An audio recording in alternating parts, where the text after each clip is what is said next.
Is it permissible to take part in a congregational worship led by a Tablighi imam, even if he is against shirk? The question here is, whether an imam with Tablighi leanings but against treating anything in place as equal to God be followed in a congregational worship? In this regard we need to understand some basics in Islam. We need to find if there are any norms laid down by Islam to qualify to function as an imam. There is nothing in Islam that says a person needs to be totally perfect to function as an imam, because there cannot be anyone who can be considered as completely perfect in this world.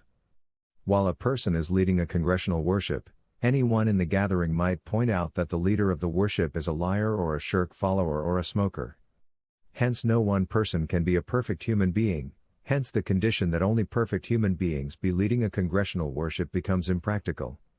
The Prophet is quoted as saying, "Every human being is a wrongdoer either during nights or daytimes."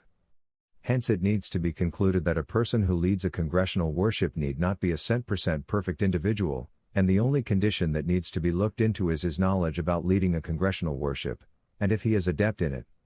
When an imam is appointed in a masjid, the consideration that is taken into account is his knowledge about leading a congregational worship and not the degree of perfectness he maintains in his life, which is hard to monitor. The Prophet is quoted as saying, "Whoever amongst you has the knowledge to recite the Quran the best, may lead a congregational worship." Hence a person cannot be treated as unfit to lead a congregational just because he does not follow a near-perfect lifestyle, and we need to look into his knowledge of conducting the worship and not his personal traits.